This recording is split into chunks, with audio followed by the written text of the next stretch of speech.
Salut tout le monde, épisode 4. Cette petite sortie test. Le Sledge-Jounet. Bon, là c'est pas vraiment un test, hein. C'est juste un roulage. Vous avez vu que tous les autres, si vous avez suivi l'épisode 1, 2, 3, du fait du soleil qui cogne très fort, on roulait en gros un quart d'heure. Ensuite on était avec des batteries qui étaient très chaudes, ou des variateurs très chauds, ou des moteurs très chauds, parce que le petit peu d'herbe drue qu'on a ici les fait déjà galérer.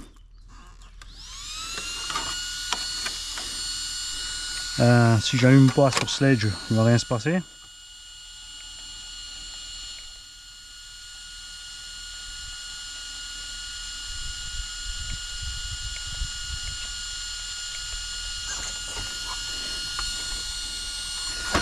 Faut rééteindre.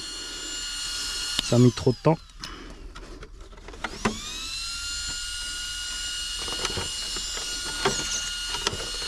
Non, il veut pas. Bon bah on va calibrer alors.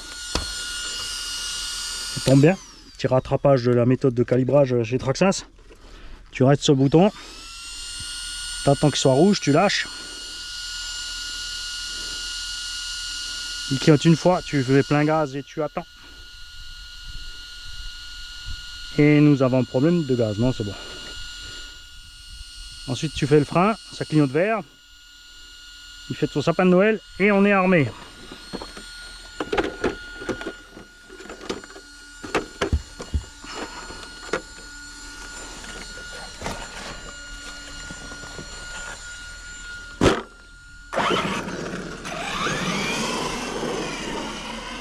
Alors la direction du Sledge, mortel.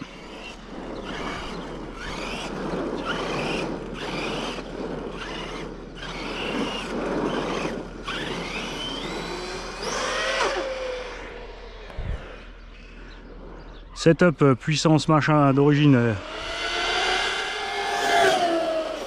j'aime beaucoup.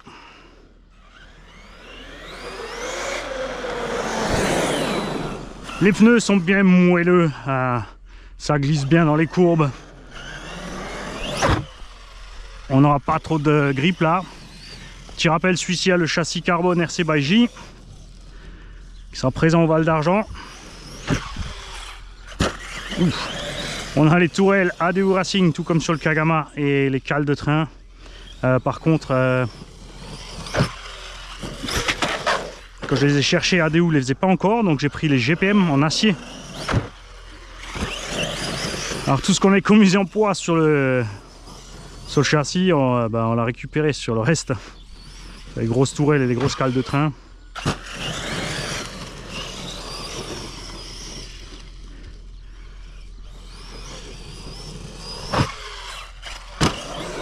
Comme tu peux le voir, super équilibré en vol. Petit coup de frein avant de taper. Restez pas dessus, hein, appuyez juste un peu. Ralentissez les roues avant l'impact.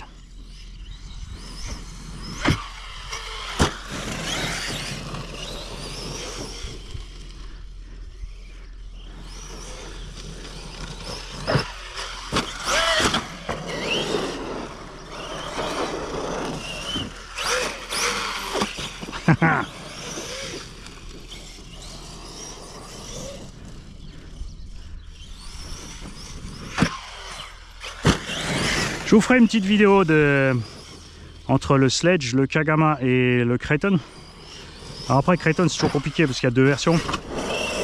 Tu as le V5 qui en ce moment se trouve à 520 €. Le prix normal est autour de 650-670. Mais c'est sûr que les prix du moment c'est cool. Je sais pas combien de temps ça va durer. On espère que ça va durer. Le XBV2 qui est à 750. Kagama 650, Sledge 850. Là on fera un petit retour en atelier puisque maintenant les Kraton j'en ai pas là mais j'en ai assez roulé pour pouvoir en parler. On fera un petit comparo entre... je ferai juste ma petite liste de ce que je préfère chez chacun.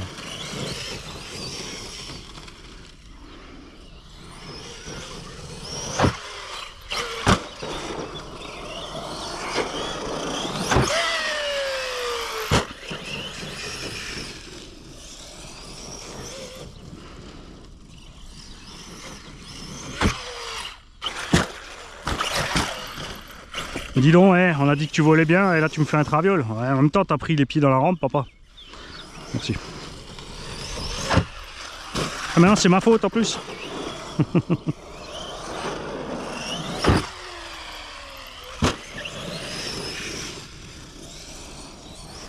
Alors bien sûr, sur un run comme ça, t'as pas. Genre, l'équipement qu'on a mis, c'est parce que à un certain moment, on était beaucoup plus fort avec la bécane et qu'on l'a testé méchamment et violemment.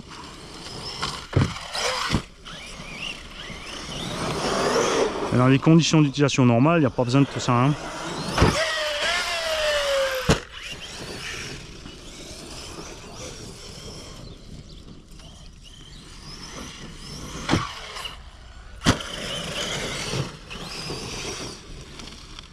J'allais gueuler arbre, bien sûr.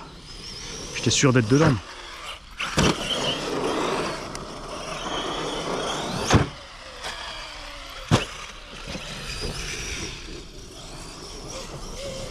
Tu vois là, je fais un circuit, je m'ennuie pas parce que 4 tours de circuit avec 4 véhicules différents, avec des réglages différents. Aucun n'a été réglé de façon optimale. Si on règle chacun de façon optimale pour rouler là, ben, ouais, c'est facile, hein, honnêtement. Moi j'aime bien les véhicules, une fois tu te bats avec la direction, une fois tu te bats avec le grip, une fois tu te bats avec gaz-frein, différents types de pneus. Là on a des pneus moelleux qui ballonnent.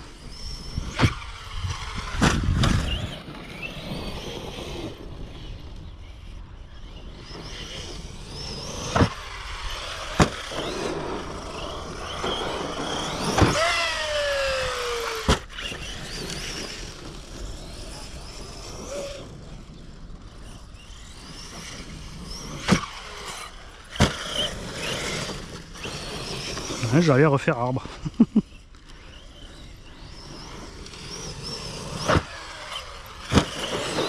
Difficile de rester sage, honnêtement, je vous le dis là, avec celui-là. Sûr, on a envie de mettre gaz, de faire toute la ligne droite, de l'envoyer valdinguer dans tous les sens. Mais on a dit circuit. Alors, on va essayer de rester sage, circuit.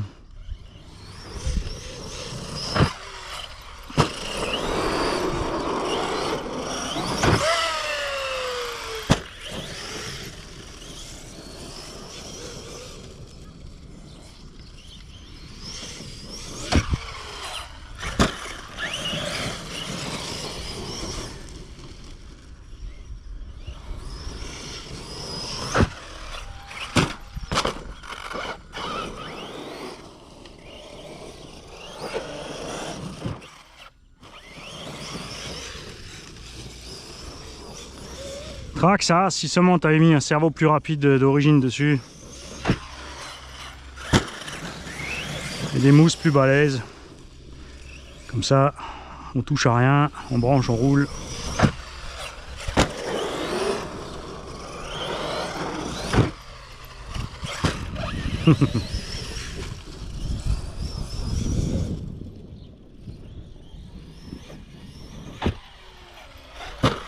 Mais tu vois, dans ces conditions de terrain, hein, si déjà les 1/8, ça leur tire sur la patate à cause de l'herbe de rue. Imagine les 1/10 là, en train de souffrir à mort. Hein. Débranché.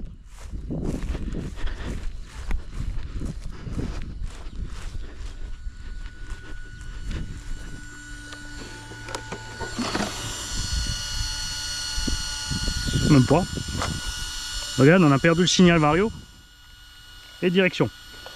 Et tu sais ce qui s'est passé là? Alors là, à mon avis, on a un câble là-dedans qui s'est débranché. Regarde, ouais. On a un câble dans la boîte radio qui a dû se débrancher. Et qui fait que on a perdu le signal. C'est déjà lui qui foutait la merde au départ.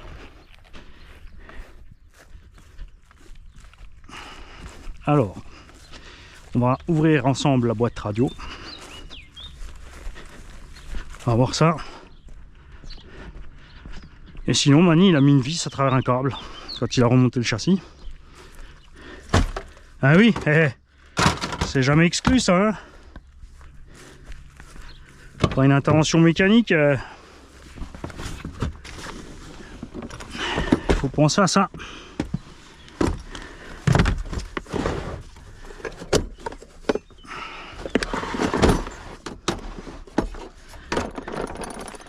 Alors,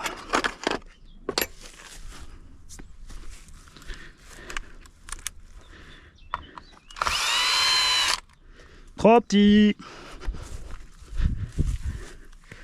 histoire de toute une vie.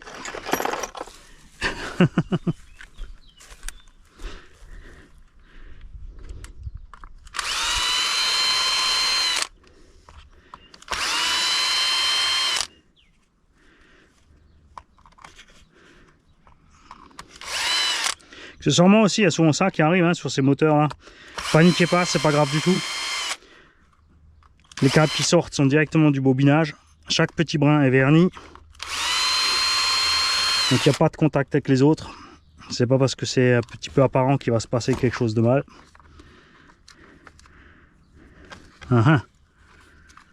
Les câbles sont tous dedans. Ça c'est étrange par contre.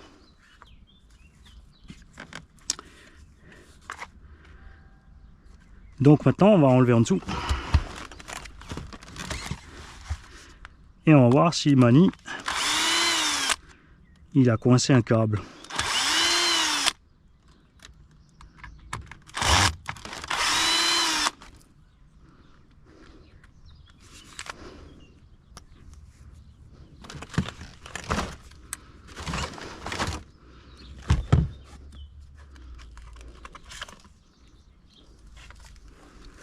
Négatif. Aucun des câbles n'est coincé. Alors le câble du Vario, c'est celui du bas. Donc il va bien. Je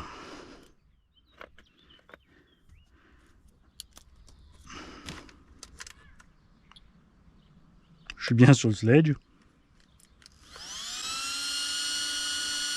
Tu vois, il valide rien, il prend même pas la direction. Et lui, il s'allume même pas, regarde. Donc ça, c'est la direction. Ça, c'est ma voie des gaz. Qu'est-ce que c'est à faire?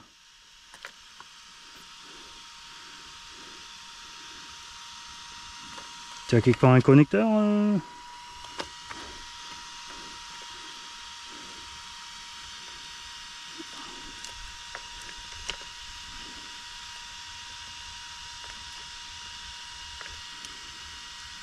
Ah oui, c'est normal, si, j'ai coupé le jus.